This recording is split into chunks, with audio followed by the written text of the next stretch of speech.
Katauhan sa San Roque, ang atong mga bisitang kapitan sa silingang barangay, Kapitan Awing Limasa o Kapitan Empuerto. Na ituyo si Cormen.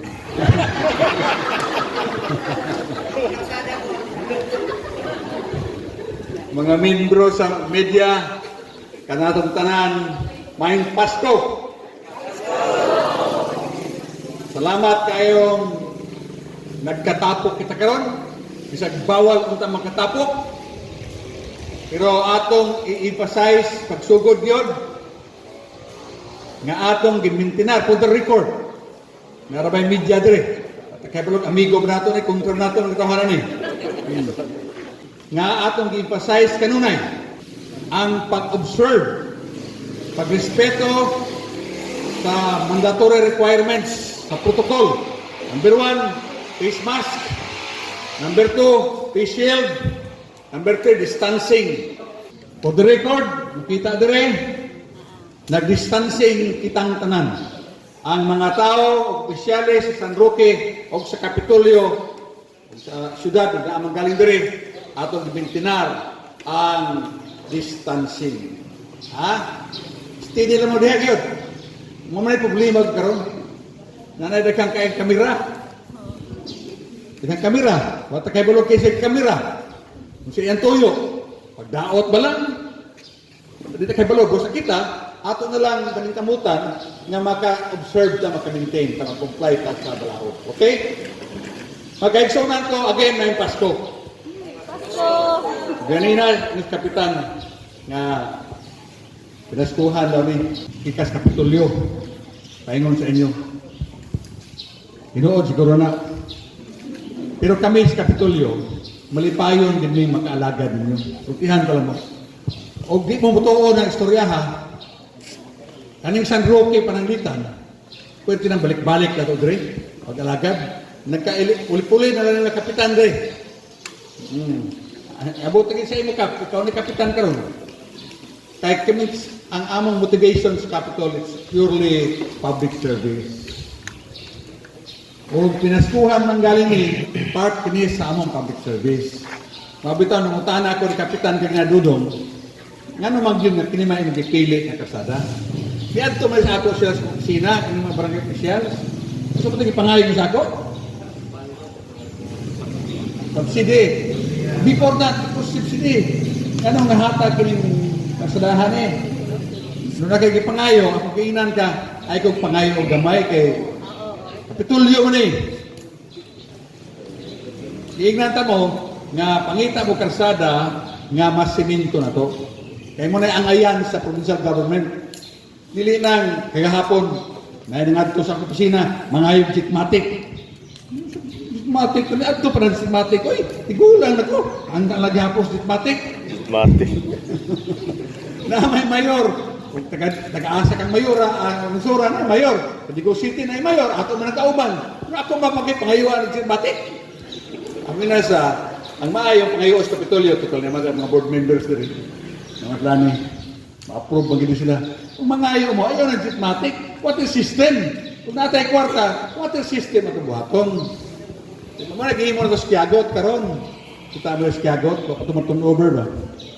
Kanang duha ka dagko diha. O na, dilitan ni jitmatic na. Ay nako, pangayo yung jitmatic ha? Gibungot na niya akong ilong. Jitmatic ng yapon. Makaigsunan ko, ang ako lang pasalamat sa inyo na atong inugurahan o nasayod ko ay confirm ang isulti at kinalanon kainin ni kasadahan. Dili ni ordinaryong kasada. Kanina, pag abot mo dere, huwag mo kaibang mag-connect na dito sa Manggahan. Dili kong iagi sa highway. Oo, di mo iagi lang. Guba kayo, di ba? Huwag tayo kalibutan. Ano yung purpose nga itong nagbuhatan ng kasadahan? This is a badly needed road. Ha? Kasi Rueno, kung mo kasada, guba o na? Di na ako mo agi niya.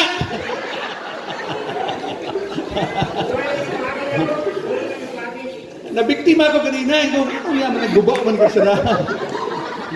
Sa Colorado ni. Karon ini panguli nato karon dili ta akin. Shortcut ko kay ni. Pulo sikinto. Oh, mo ni purpose ngano gibuhat ito sa daha. Malipayon kay mi nga nahimo na mo ni sa daha kay gikinahanglan sa mga tao. Lisod ka na magbuhat ang project nga wala kinahanglan sa mga tao. Sa limited kayong funds sa atong Kapitolyo, naningkamot kita nga kutob sa mahimo ang magamit ang katapusang partang gamay niya alang sa panginahanglan sa mga tao. Kanang panginahanglan nga more or less permanent, more or less gikinahanglan kada adlaw sa mga tao, unya more or less permanent. Kanang tanan proyekto sa Kapitolyo, usa na si standard yun, usa na si standard. Ni standard, kinahanglan more or less permanent, more or less kinahanglan sa mga tao.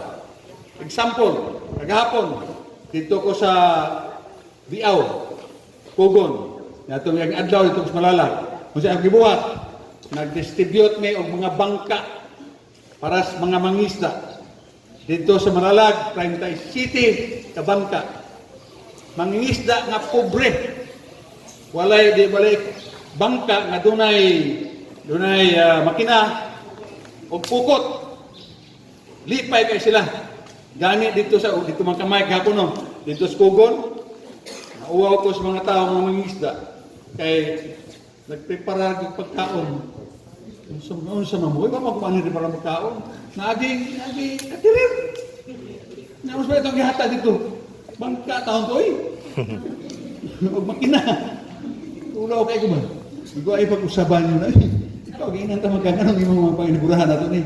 Sa malipay mo, utang awa. Pero usahay pa ikot ko ba? Like gahapon? Mangingisda na taon to. Pwede kaon na yung mga media.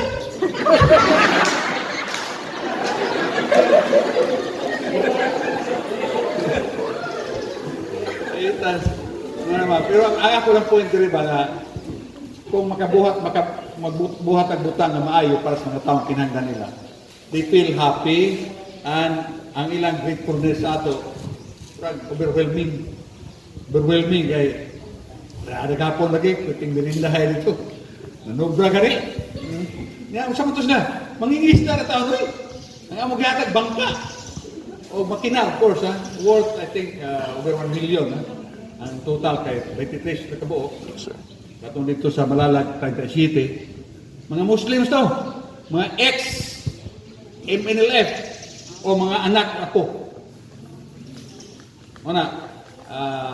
atong i-comply ang atong promise sa mga tao na surrender na mutabang ang gobyerno ninyo. Malipayon sila kay dito gapon. So magkaigsunan ko, taas-taas ang diskurso kay malipayon kung nakita ta. Pasko karon, wa ko nangay kinaskuhan mo nang doble ang kalipay. Dahil salamat ato ipadayon ang kalinaw ng atong batunan ay kalimtin ninyo ang atong kontra ang COVID-19. Kontra ang dili na ito makita. Kontra nga dugay kay mamatay. Unahon tagpatay. Busa mag-amping ta kanunay, as usual, di na baliko na. All of us here are aware of the kind of disease that COVID-19 is. And itangtan na sayo kung saan pagdikay niya. Ang ako lamang as your father of the province is to remind you the best offense is defense and the best defense is offense. Kani ato kontra na makita. Ning kamot ta magdipinsa.